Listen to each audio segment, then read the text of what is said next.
This video is sponsored by the Rich wallet. More on that later in the video. Today I'm going to show you how to make a toasted sesame sourdough bread. Not only is it delicious, but also looks incredibly gorgeous.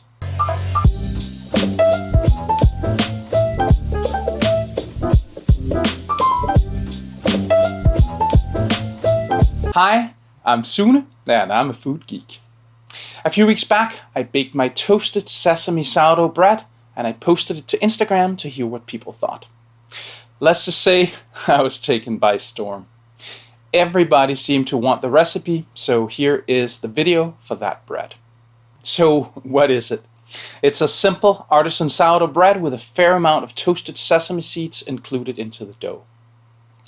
On the outside, untoasted sesame seeds are affixed, which then toasts when the bread is baked. I have to tell you that when this bread is baking, and especially when it comes out of the oven, the fragrance is nothing short of intoxicating. I do love my sesame. So for the last 10 years, I haven't been using a regular wallet.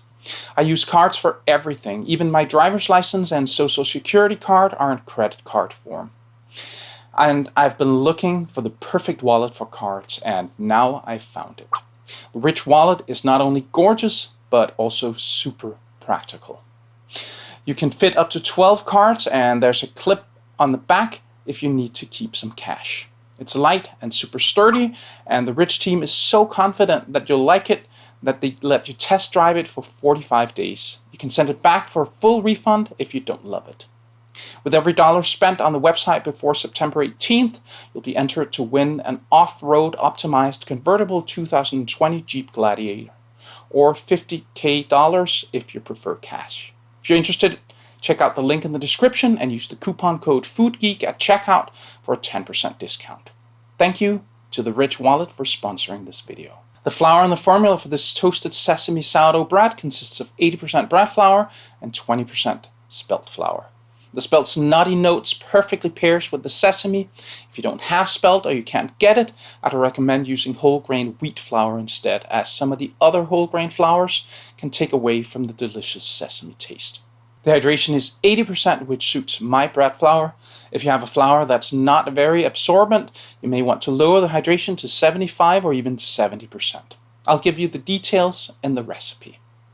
The inoculation is 20%, which gives me a proofing time of around 3 hours in my Broad & Taylor proofer set to 30 degrees Celsius, 86 degrees Fahrenheit.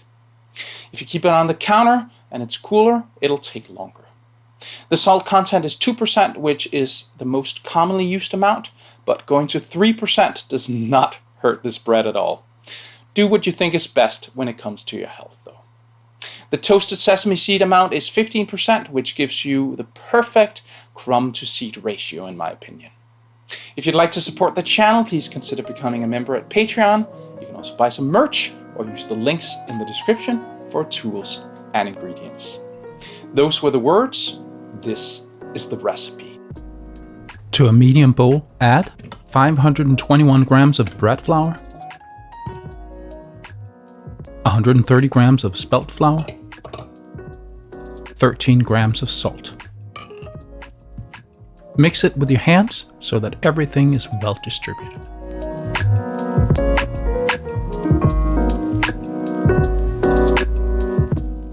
Then add 130 grams of sourdough starter, fed and grown to its peak. Now it's time to add the water. If you know your bread flour can take 80% hydration, go ahead and add 508 grams of water. If you're unsure, start with 436 grams of water for 70% and add 36 grams to get to 75%. Add another 36 grams of water if the dough still seems dry to go to 80%. Mix with your hands until no dry flour is left.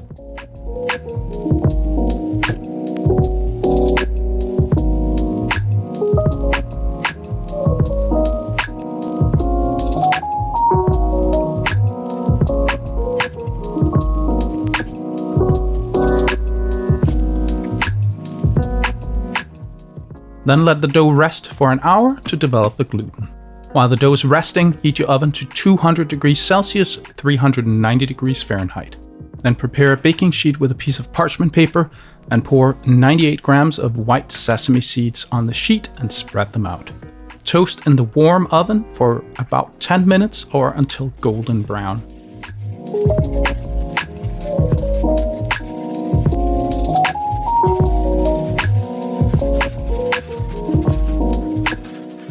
Add the toasted seeds to a bowl and put them aside until you need them.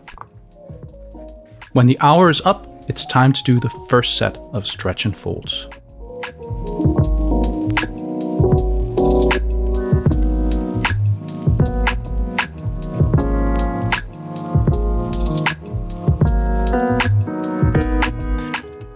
Let the dough rest for 30 minutes.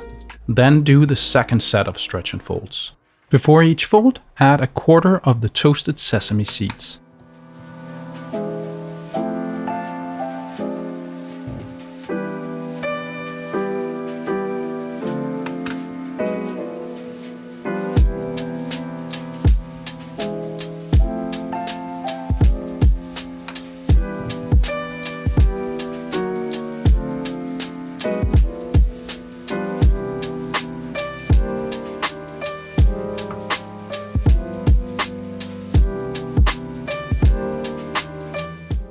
Then when you're done, help the dispersion of the seeds by doing the rhubarb method. It's quite effective.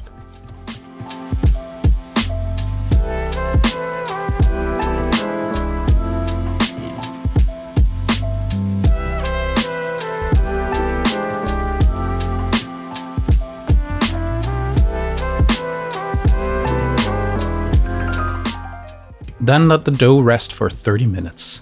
Then do the third set of stretch and folds.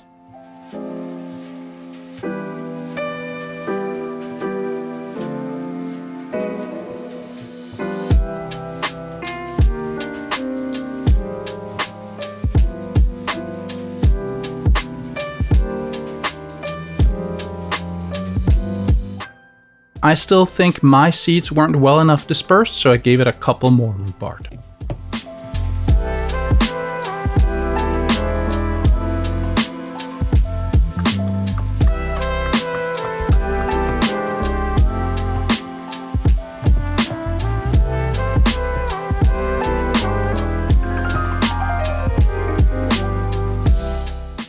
And check the gluten development by doing a window pane test.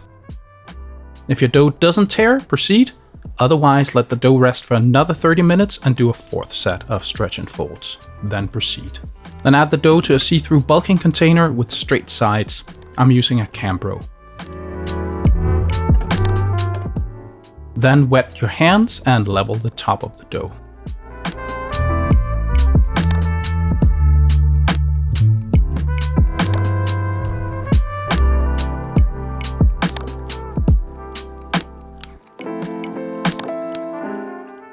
Then mark on the container where the top of the dough is and where it will have grown 25% and put it somewhere warm. If you have a proofer, that would be a great place. When the dough has grown 25% and is puffy, divide the dough into 2 equally sized pieces. Then using your bench scraper, shape each piece into a ball.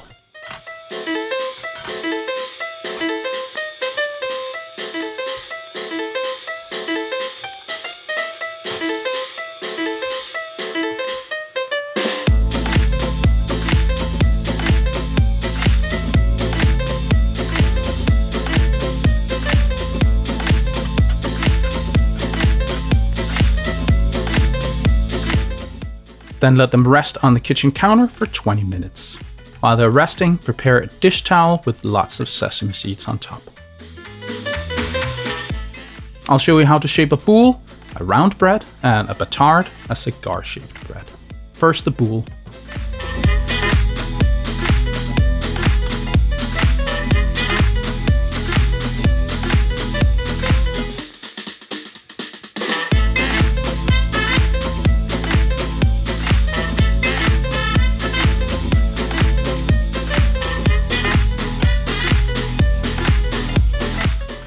Shape it until the surface is pretty taut.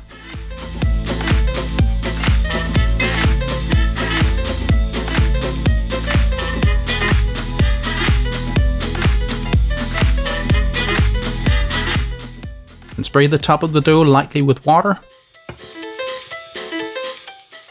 Invert the dough onto the seeds. And lift up the sides of the dish towel to get all the sides of the dough.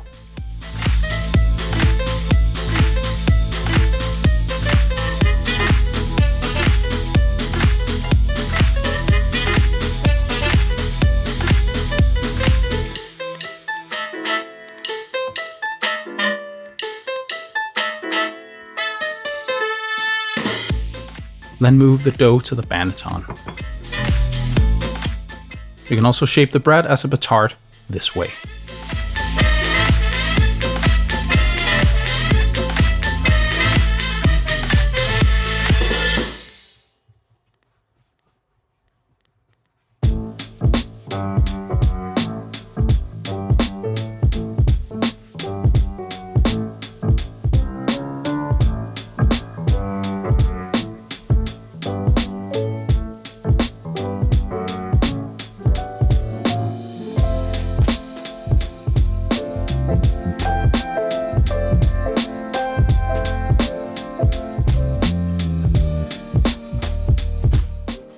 After it's shaped, the way we get sesame seeds on it is the same as the round dough. Spritz it lightly with water.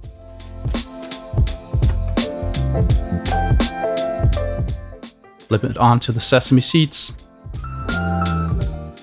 Lift the sides of the dish towel to get the seeds up the sides of the dough.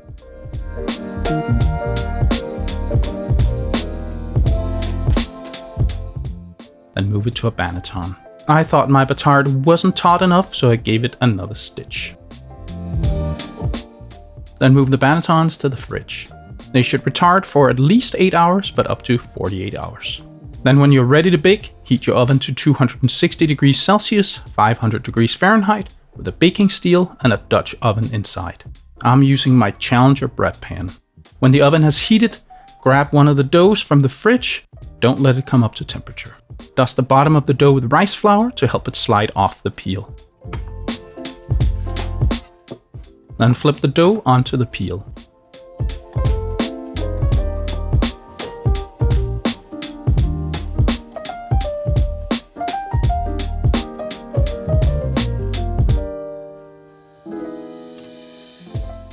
Score the dough. Then move it to the Dutch oven inside the oven.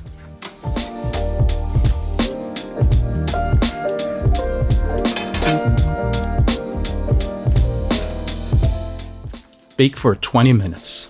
After 20 minutes, turn the oven down to 230 degrees Celsius, 450 degrees Fahrenheit. Do not remove the lid. This is to prevent the seeds from scorching.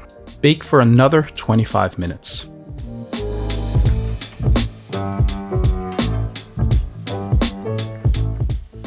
Then take the bread out of the oven and bake the other bread the same way. Want to see just how delicious this bread looks?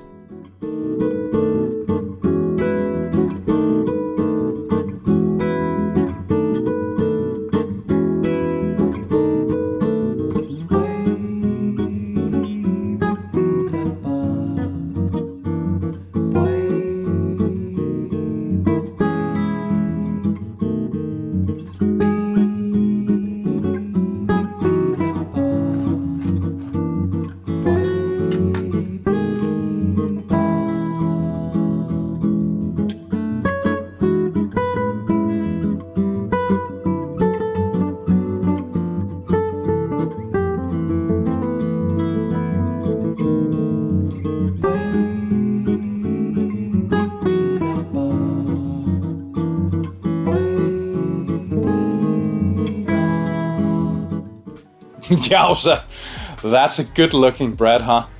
The smell and the taste of this bread is incredible, and it really goes with anything. Although you can't go wrong with a thick layer of butter. If you bake this bread and post it on Instagram, please tag me so I can see it. You can find a link to my Instagram in the description. If you like this video, please like and subscribe. It helps the channel. I hope you learned something today. See you next time.